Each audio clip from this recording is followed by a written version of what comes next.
Doctora Belén Cifuentes, especialista en alergias. Viste que ahora que estamos en época de primavera. Sí, llega la primavera, llegan las alergias. Hay, sí, alergias, síntomas y consejos que tenemos que tener en cuenta. Así que, Belén, desde la Posta Comodorense, Laura Santander, Marcelo Vidal la saluda. ¿Cómo le va? Buen día. Hola chicos, ¿cómo están? Buen Muy bien. día. Quiero arrancar por esto. Estaba escuchando previamente lo que pasaba con la música, ¿no? Sí, ¿qué pasó? No es la onda, Estaba a ¿no? la espera. ¿Eh? Estaba a la espera. Sí, pero ¿es una música de su estilo o no? No. Mira, eso es para vos, José. ¿Y cuál sería el estilo de música? Ahora Yo me- escucho algo ¿Eh? nacional, una cosa, Ahí un rock está. nacional. Clásicos Sí. nacionales. Bueno, la vamos a despedir con eso entonces, doctora. Agradeciendo Bueno, sus consejos. Más en esta época, ¿no? Hemos venido de cambios de temperatura bastante bruscos, de nieve, Sí. térmicas bajo cero, viento, lluvia. Es muy particular, Comodoro. Y más en estos tiempos en donde se anuncia, al menos para esta semana. Máximas de 28 grados hasta el día miércoles y después hay un descenso de la temperatura con lluvias aisladas ¿Y qué también. implica esto para la salud, doctora? bueno chicos, me presento. Yo soy especialista en clínica médica y en alergia e inmunología clínica. Obviamente las alergias actualmente están en un auge. Para la Organización Mundial de la Salud, las alergias están dentro de las 6 patologías más frecuentes en el mundo. Ujú. Lo cual implica mucho gasto en la salud, tanto pública como privada, además mucho ausentismo, mucho descenso de la actividad escolar. La verdad que son unas patologías que están mucho más frecuentes y obviamente en este periodo de primavera y verano implica muchas consultas, la verdad. Tenemos muchos pacientes con muchas enfermedades que son crónicas, como la alergia, que es Ujú. una enfermedad crónica, es inflamatoria, que puede ir fluctuando en realidad a lo largo del año, pero bueno, en esta época es mucho más notoria. Cuando uno piensa en toda la clínica que tiene, que es muy florida en el paciente, nos vienen a consultar por tos crónica, por rinitis, que es ese goteo nasal que tenemos de un moquito claro. Ujú. Eso, falta de aire. Hay muchos pacientes que igual vienen ya con diagnósticos previos que fueron maltratados, así que en esta época se realizan todas sus patologías, la picazón nasal, así que bueno, eso es lo más importante, lo más frecuentemente visto. En esta época en realidad se produce más que nada porque obviamente, como todos sabemos, empieza la polinización Sí. en septiembre y es más o menos, o agosto, septiembre y octubre es donde hay más floración. En nuestro caso, en la Patagonia, en la que no hay tantas flores, digamos, así llamativas, Sí. la mayoría de los pólenes se van a ir trasladando grandes distancias por las plantas que nosotros llamamos anemófilas, Ajá. que en realidad son plantas que tenemos acá, los yuyos, las matas, los árboles, que no se le ven las flores y no es un polen tan visible, son sustancias muy pequeñas, son Ujú. partículas que viajan grandes distancias, y acá nosotros característicamente el viento es favorecedor de esa patología, digamos. Ujú. Los más frecuentes son los estornudos y la congestión nasal, que la mayoría de los pacientes consultan justamente por eso. ¿Y hay algún grupo de personas que son más propensos a desarrollar alergias en primavera? Exactamente. Nosotros en realidad tiene algún factor genético, Sí. pero además hay distintos factores que nos fueron modificando a lo largo de los años, como los factores ambientales, el tema de la construcción en la sociedad, o sea, hay muchas cosas que fueron modificándose y eso fue haciendo que aumente también en cantidad de pacientes, ¿cierto? ¿Y, Afectados. ¿Y cómo se puede lograr aliviar esos síntomas? ¿Quién lo pueda llegar a tener? ¿Cuáles son las recomendaciones en todo caso? Y la realidad es que hay primero que tratar de evitar todo lo que es las actividades al aire libre, Ujú. principalmente en dos momentos del día, Sí. a primera hora de la mañana y a última noche, que es donde está comprobado científicamente que en realidad es donde hay mayor polinización. Así que esos 2 periodos de edad son los que deberíamos evitar. Primera hora del día y últimas horas de la noche. Sí. Exactamente, de 7 a 10 de la mañana aproximadamente, y por la noche cuando ya cae el sol, después de las 7 de la tarde, ahí aumenta también la polinización. Ujú. Serían Y- estos 2 momentos del día. Sí, Sí, ¿existen remedios naturales o cambios en la alimentación que puedan ayudar a manejar este En tema de las realidad, alergias? no, porque en realidad es una enfermedad inflamatoria y es crónica. Sí. El tratamiento es, uno, evitar obviamente los alérgenos. Los alérgenos son todas las sustancias que nos desencadenan todos los síntomas. Es evitar el alérgeno por un lado, y después esto, la menor exposición, obviamente. Hay personas que son mucho más susceptibles que otras. Ujú. Lo que hablamos, el consumo del tabaco también es un desencadenante. Entonces, en realidad es eso. Otra de las cosas es poner filtros en los aires acondicionados, filtros en el aire del auto. Del auto. Exactamente, si tenemos que viajar a grandes distancias, viajar con las ventanillas cerradas, Ujú. todo lo que disminuya en realidad el contacto. Claro. Acá nosotros obviamente es mucho más difícil, porque la verdad que acá el viento es diario, Ujú. es complicado en ese aspecto, pero bueno, sí podemos evitar el traslado a través de los insectos, que es otra de las causas también muy frecuentes. La utilización de barbijos. La utilización de barbijos sí, en caso de que tengamos que salir a exponernos. Eso sería como una indicación extra. Después, cuando volvemos a casa, el polen también se pega mucho en el pelo, entonces el baño diario post exposición ambiental Ujú. también es un consejo. Perdón, ¿también es? Es un consejo. Ah, Bañarse cuando uno llega a casa, sí, también porque el polen se pega en el pelo.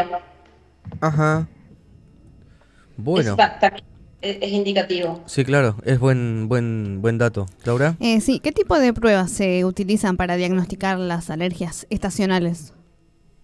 Principalmente la Sí. clínica del paciente. La clínica es soberana siempre. Contamos con él mismo, te relata cómo va variando todos sus síntomas a lo largo del año. Eso es fundamental. Posterior a eso, podemos hacer unas pruebas que son tanto de sangre, donde dosamos anticuerpos para las plantas, las matas y los árboles que tenemos frecuentemente en nuestra zona. Ujú. Y otra son los test cutáneos que hacemos. Bien. Tenemos mensajes en nuestro canal de YouTube, en el chat. ¿Me permite Sí, leérselos? por supuesto. Para eso está. Laura. Sí, nos escribe por acá Avi Flashes, dice, hay gente que empieza a tener alergias después, dice, de grande. ¿Depende de la edad también de esto, doctora? En realidad es mucho más frecuente en la niñez, por lo que decíamos que es algo ya genético. Ajá. Pero hay personas que en la exposición, por ejemplo, ambiental o laboral, lo pueden ir desarrollando en el transcurso del tiempo. Ujú. Ahora hay muchos más casos de personas adultas con alergias, pero justamente pasa esto, nuestra exposición ambiental. Claro.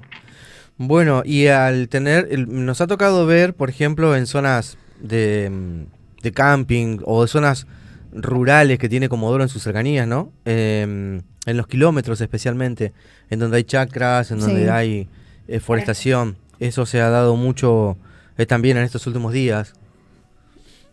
Y la persona no tiene que tener en cuenta que la persona que tiene una alergia es una persona que está inflamada.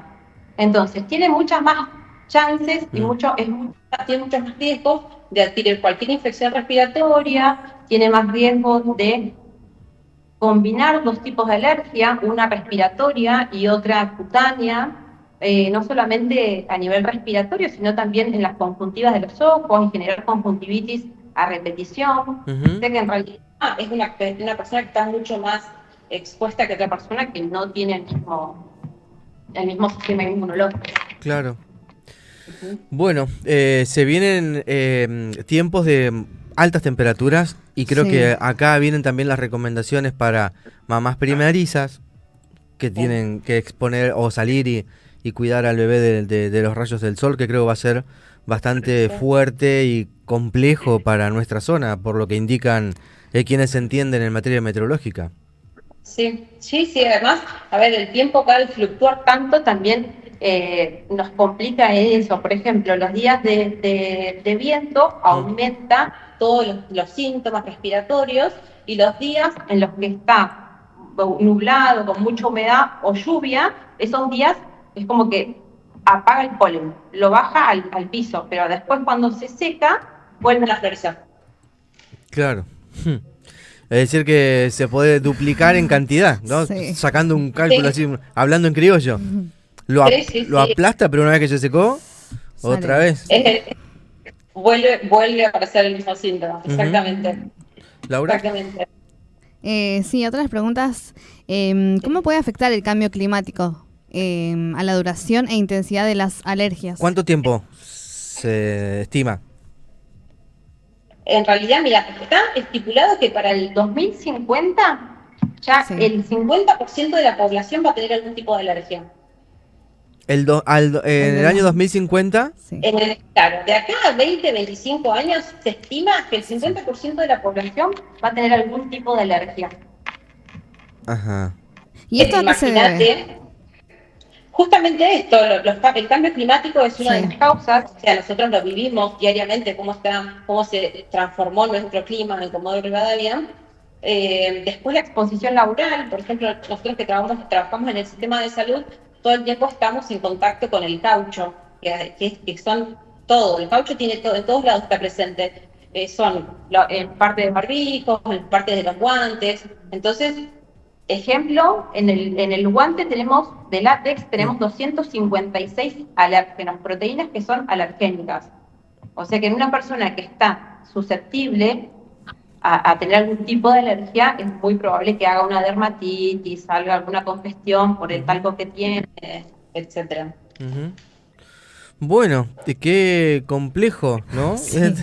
Sí. A veces no tenemos en cuenta este tipo de situaciones porque estamos acostumbrados a la cotidianidad, al día a día, pero están esas protecciones que quizás pudimos haber aprendido en pandemia, barbijo, alcohol en gel, Sí. ¿no? Totalmente. Todavía Sí, nos queda eso.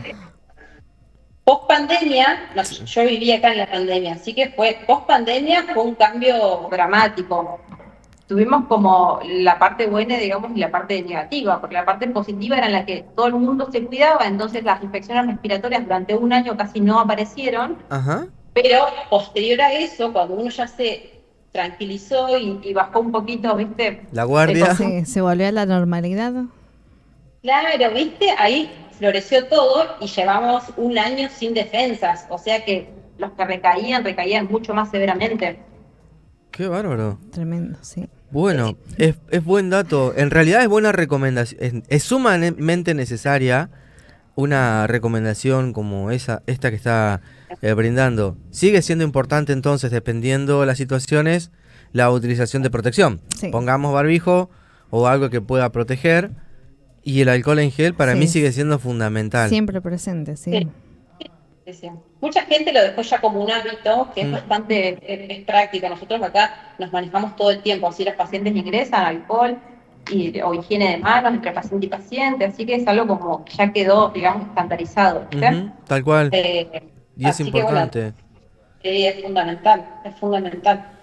Y nosotros acá lo que tenemos que hacer, otra cosa que es importante es que al momento de uno tiene costumbre de decir, bueno, hay que ventilar la casa, que Sí. cuando haya sol ingrese el aire nuevo y limpiemos un poco el aire viciado de casa. Bueno, eso es importante hacerlo a primera hora pasa el periodo de polinización, más o menos hasta las 10, 10 y media, 11 de la mañana. Ya al mediodía abrimos todo, ventilamos una horita y eso sería lo indicado para personas que tienen algún tipo de alergia o conviven con algún paciente que tenga algún tipo de alergia. Sí, parecen consejos obvios, pero son sumamente importantes tenerlos en cuenta como hábito, en definitiva. Sí. Aplicarlo como hábito. Sí. Abrir las ventanas para Ventanas para que ventilar, ese cambio de aire. que entre ese aire renovador. Sí. Sí. Bueno, nosotros tenemos un ventilador natural acá en Comodoro. Podemos tener casi 30 grados, pero cuando rota el viento nos cambia la vida, ¿no? Y eso es muy lindo también. Bueno, doctora, es un gusto poder hablar con usted. Ojalá que podamos seguir hablando. La Sí. temática es Es amplísima. interesante, sí, interesante. Hay mucho para... Sí, por eso. Nos gustaría poder seguir hablando, si sirve nuestro trabajo de ampliar el trabajo de ustedes justamente en materia de concientización, en materia de salud, es sumamente interesante. Así que Excelente. si se puede en algún momento, podemos organizar otro tipo Sí. de charlas. Esto que estamos viendo ahora puede ser exagerado, pero es la realidad que nos toca vivir hoy en esta época del año, ¿no? Así que hay que tener mucho cuidado. Espere que me están haciendo algunas preguntas por interno. Perfecto. Los medicamentos que recetan o que salen en Televisión, publicidades sí. de televisión en estas épocas de alergias, ¿son buenos? Lo ideal es no automedicarse. Yo siempre, para cualquier patología, lo ideal es no automedicarse. Porque uno empieza como a generar una tolerancia a un determinado medicamento. Ujú. No se dan las dosis correctas. Yo, la verdad que el consejo del farmacéutico o de la persona que posiblemente sea solo la que expende el medicamento, no siempre es como el acertado, porque el paciente la verdad que trae toda una clínica y no es solamente una tos o no es solamente un moquito. Mm. Entonces la realidad es que yo siempre aconsejo, hagamos una primera consulta, veamos específicamente a qué, porque tampoco uno puede indicarles todo el tratamiento igual a todos los pacientes. Ujú. Entonces lo ideal siempre es consulta médica. No, si no se accede al especialista no hay problema, pero algún médico que te pueda decir, bueno, si esto está bien o no. Claro. ¿Viste? No para todos es lo mismo, digamos. Ujú. Eh, No pero bueno, sí. automedicarse. ¿Eh? No automedicarse. Exactamente, esa sería como mi indicación, no a la automedicación y Ujú. sí a la consulta, explicar realmente qué fármaco te va a servir para poder resolver esta patología. Siempre hay medicaciones parciales que uno les puede ir dando. En Ujú. general, cuando van a consulta, mire, yo estoy con esto, me dicen a mí, pero en general es para tratar solamente una parte. Ejemplo, picazón de nariz, que es lo más frecuente. La gente consume un antihistamínico y Ujú. lo consume mal en mala dosis, o sea, en dosis equivocadas, lo consumen con mayor frecuencia de lo que se debería dar. Ujú. Entonces, lo ideal en realidad es consultar y ver específicamente cuál sería el tratamiento acorde a la patología. Doctora, es un gusto poder hablar, concientizar, recomendar, que es muy importante y más en esta época como lo Sí. veníamos señalando al comienzo. Y ojalá que podamos seguir realizando estas charlas. Sé que es poco tiempo, pero vale también este tipo de recomendaciones. En principio, gracias por su tiempo. Ha sido muy amable con la posta comodorense. Bueno, un gusto, cuando quieran. Muchas Gracias, gracias. muy amable. Por La favor. doctora Belén Cifuentes, médica especialista en alergias. Y estábamos en esa época. Sí.